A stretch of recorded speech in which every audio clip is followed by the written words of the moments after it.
How does one become a demigod? If there was clear path, if you're like, look, become a demigod, do these 3 things, Yeah. you'd have a lot of people doing it.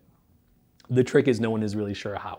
Like there are those who, Mordenkainene would tell you, it's when the balance is thrown off, sometimes maybe someone is elevated to demigoddom to help, keep it in line. I mean, that's how I became so powerful. The universe looked at me and found a champion and elevated me. Again, remember, humility is not, not something we can choose to indulge in when the stakes are so high. Right. But that's what makes it tricky, because there are, how many adventurers have spent how many hundreds of thousands, millions of gold pieces trying to find this answer. Right. It's not just simple as now I'm level 20 and I'll just fight some more monsters and get to level 21 and I'm a demigod. It's not that simple. It is not just a matter of desire and power and ambition, but time and place and the situation of the cosmos, and you're standing within it. So demigods, obviously, they have arisen from mortals. This has happened in the history of D&D, the right. D&D cosmos. But there is no reliable path. Is it possible, like, you can reach a demigod status from just being around for so long? Potentially. And being involved in so many events that something the weave does get wrapped up in you, and to a certain extent, and won't let you go. Yeah. I'm kind of very fascinated by that concept of a low-level demigod, like a demigod who just can't die. Is a core concept I've always enjoyed. Like someone who can never be truly powerful, but they can't really be destroyed either. Well, someone like, Ascanius of Palanthus, the chronicler of Krynn. Right. He doesn't show much overt power in chronicling things, but here he is, he knows everything. He writes the entire story. So there's an example of a character who has kind of afforded himself some kind of power because he is so focused. Yeah. Almost like a philosophy cleric. Exactly. In a sense. Like you have bought in to such a degree, right, that you are now part of the weave. This is your role. This is what you do. And there are some people say he's an aspect of Gillian, right? The god of neutrality. I believe of knowledge and lore, if I remember right, from my Dragonlance lore. But again, and I love characters like that in D&D, where in theory you can visit Palanthus and visit this person, and Raceland, famous, in the Dragonlance Chronicles does. One of my absolute favorite characters of all time, Raceland. Very interesting character, right? Yes. Another character who especially for a teenager. Of course, no, it's very up, I think it resonates with especially with young people, right?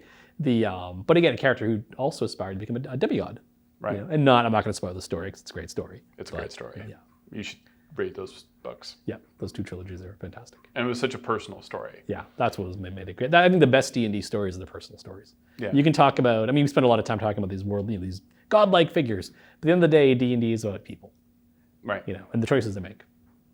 And so that's an important thing when it comes to maybe role-playing gods and demigods. Yes. Showing the personal side, like our conversation about Asmodeus. There was a time he wasn't great at it. That I find interesting. Like I find maybe he got to this point where he knew every trick that was going to be pulled on him because maybe he did get fooled. We learn more from our failures and our successes. Success often blinds us to growth, right? Or failure forces it. Now, you can ignore failure, do so in peril, right? But some people, but if you can fail with open eyes, you learn more about, about yourself and about the world. But I've always found, I've always found deities who are more like people far more interesting to play with than just the gods, just straight up, it's a god. The god of, making arrows, Right. Oh, okay, like what's their story, right? To me, characters are more fun when you have someone like St. Cuthbert who has like a clear point of view, and you can imagine them making mistakes, right? You can imagine some of these figures, like the Dead Three, or they're very human in a way. They're still driven by their emotion. I kind of think of the more powerful gods as being more remote, less human. They've essentially sublimated to another level of existence. They speak more in omens and vague premonitions rather than coming down to talk to you because they just can't relate anymore, Right, they become almost alien. Whereas, like you said, the Dead Three are demigods at this point. Yeah, right? They were adventurers just in terms of cosmic history. Very recently, they were adventurers seeking to become gods. And if you're a demigod or a god, that doesn't mean that you necessarily have divine power in the sense of being like a cleric and that you can heal people. No. You can be just a fighter who is just... Yeah, you could just be, a really badass fighter. The Kalanin, the sword of the Lord of Swords from Greyhawk, was just such an amazing swordsman that eventually transcended mortal limits and became a demigod. the Master of all blades. I find this stuff incredibly fascinating. What I find interesting is when you take a fantasy setting and you take these mythological concepts and again connect them back to a human level. What would it be like to meet a god? And some gods are remote. What does it mean to worship a god? Are the gods infallible, right? And there are people, you meet a lot of them in Sigil, who would tell you, no, the gods don't give you magic. The gods are teaching you how to use magic, the magic they use, which we have mistakenly called divine magic. We call it divine magic because we get it from the gods. But the gods aren't actually the ones giving it to us. They're teaching us how to use it, but it doesn't actually come from the gods. Because invariably, someone will point out. Clearly, if you were to think of a deity like Torm, right? Yeah. Torm's a good god. Well, Torm has clerics. Well, are all of Torm's clerics infallibly good?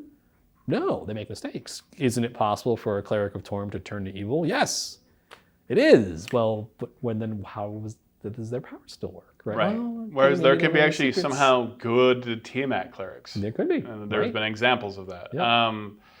That's interesting. Because you do write in the Player's Handbook, I believe, or at least the Dungeon Master's Guide, that you can have philosophy clerics. Yeah, okay. It's belief. You can just be so obsessed with trickery that it just is in your bones, like almost a Steiness. Yeah. It's belief. It's, how much of it is just mysteries of this, secrets that are shared as you advance in level. You gain insight into the building blocks of reality.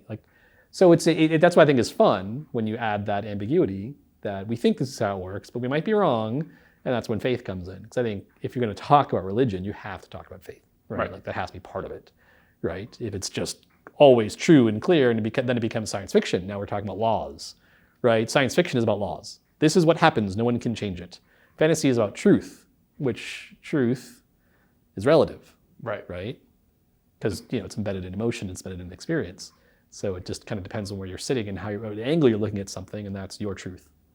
But it varies. There's so often the plot of, well, not often, but certainly a lot. Someone's trying to become a demigod. Someone's trying to become a lich. Like lichdom. I think it's very hard to ever think, I don't know if I've ever played a wizard who didn't inevitably want to become a lich. Well, that's what being a lich, it's why it's so appealing, because it is a path, right? You can find the right books and find the right rituals, and it has been wizards are the most scientifically minded characters we have in D&D. Because wizards want to find the rules, find them, understand them, and then live by them and use them to manipulate magic. So lichdom is it's the most wizardly thing imaginable. Here is a path to immortality. Do this. I mean, it's incredibly hard. Of course, wizards love to do things that are hard because they get to show off and show how smart they are. But that is very much, and that's why sorcerers and wizards don't maybe necessarily get along, because sorcerers do what wizards do without going to school. Right. And you very purposely don't show people how to become liches. No, because again, it's something which not every, it's not just written in a pamphlet you can go buy, go to Waterdeep and find in a bookshop, because it's very dangerous knowledge. Right. Someone like Blackstaff would just not want that getting out, because you're just asking for trouble, right? I mean, the problem isn't there's so many people who could actually do this. The problem is all the yahoos who don't have the magical skill, but they're going to try to sacrifice 1,000 people, right? Whatever the steps are to make that happen, because they think, well, of course, because again, we go back to chaotic evil versus lawful evil. The chaotic evil person would I'll just try it. Maybe I'll become a lich. Of course I'll become a lich, because I'm me, and I'm probably maybe a little bit narcissistic. That's probably another aspect of chaotic evil is, narcissism, right? I am the only one who matters. I will happily sacrifice people, do all these awful things. Just as this manuscript says, if I do these steps, I'll become a lich. Except I forgot the part where I should be a 20th level wizard or so. The hard parts. No, I'll get to those eventually. But I killed all the people, right? So I should be a lich. But I did the work. Right. And then they'll just know clearly, I should get credit. So clearly it's the ritual's fault. It's not my fault. I didn't make any mistakes.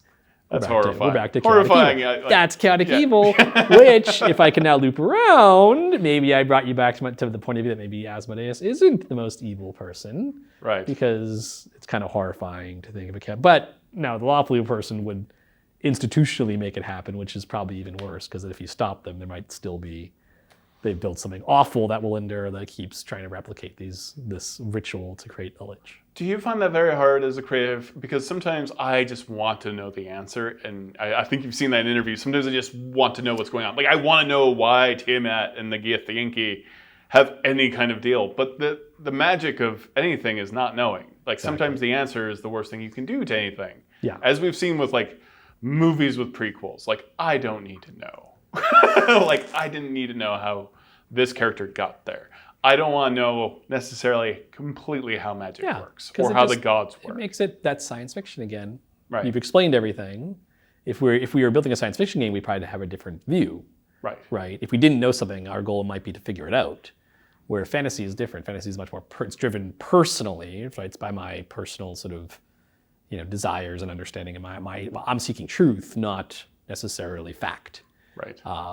And so I think that's why I naturally always gravitated to fantasy, and I like working in fantasy because for me, it's less important to know the facts of, let's say, Asmodeus' mortal life, as to understand who is he as a person. That I find interesting. I don't necessarily need to know his full backstory to understand what his personality is like. Because you can kind of figure it out. Yeah. Once you know the personality, you can figure out maybe something about the past. You can see the echoes, and you can see how they're... And once you pour any concept like that into concrete, then you don't allow the DM or the players to play with those ideas. No, because that's the thing, is you always want to leave space for the Dungeon Master to make it their own, right? It's like I imagine back in the, way back in the day, right? The Greek bards going around telling stories. I'm sure all of them put their own spin on it. Oh, absolutely, yeah. Right? You know your audience, like I'm in Crete, and I know the king, and I'm hearing this, I don't want to... This part might kind of anger him. It's going to remind him of maybe something went sideways last month, so I'm going to edit that out a bit. A good bard, of course, will do that because a good bard doesn't want to end up as a dead bard or imprisoned bard or a running out of town in front of an angry mob bard. So you got to change the story a bit. But maybe if you're a very good bard, you'll think the king doesn't want to hear this, but he needs to. So let me find a way to get the message in his mind without him knowing it. Right. Fantasy. That's fantasy.